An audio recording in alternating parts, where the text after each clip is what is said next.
Առողջապահության նախարար Անահիտ Ավանեսյանն այցելել է Էրեբունի բժշկական կենտրոն, որտեղ հետևել է ռոբոտային վիրաբուժական համակարգով կատարվող վիրահատությանը։ Շագանակագեղձը միզապարկից անջատել ենք եւ հիմա պետքա ուղիղ ալիքից անջատենք։ Օնկոուրոլոգ Արման Ծատուրյանը քաղցկեղի կապակցությամբ շագանակագեղձի արմատական հեռացում, պրոստատեկտոմիա է կատարել։ Սա ռոբոտային վիրաբուժական համակարգով թվով 10-րդ վիրահատությունն է Էրեբունի բժշկական կենտրոնում։ Մենք շատ ուրախ ենք, որ մեր առաջատար կլինիկաները շատ մեծ տեմպով համալրվում են նորագույն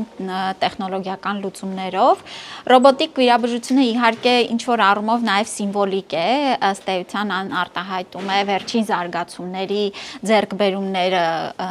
եւ շատ կարեւոր է, որ Հայաստանը համընթաց գնում է զարգացմամբ, բայց ես ուզում եմ նշել, որ սա միայն չի սահմանափակվում ռոբոտային վիրաբուժությամբ։ Ես ուրախ եմ, որ մեր բժշկական կենտրոնները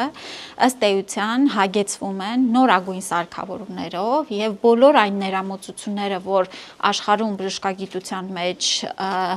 դառնում են պրակտիկայի մի մաս, գալիս են նաեւ Հայաստան։ Էրեբունի բժշկական կենտրոնի գործադիր տնօրեն Միքայել Մանուկյանը նախարարին է ներկայացրել ռոբոտային վիրաբուժության առանձնահատկությունները, քննարկել բարձր տեխնոլոգիական հնարավորությունները, մասնավորապես նշել առավելությունները ուռուցքաբանության մեջ։ Պացիենտի վերականգնման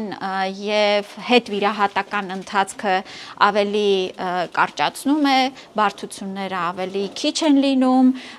եւ ըստ էության նաեւ որոշակի օրգան համակարգերի ֆունկցիոնալությունը ապահովելու համար շատ ավելի նորագույն լուծումներ են եւ ես ուրախ եմ, որ մեր բժշկական թիմերն էլ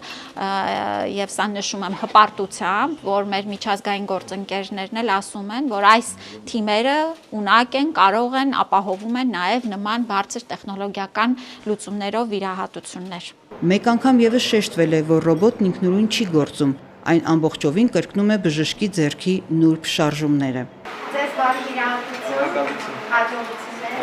նորանոր ձեռքբերումներ։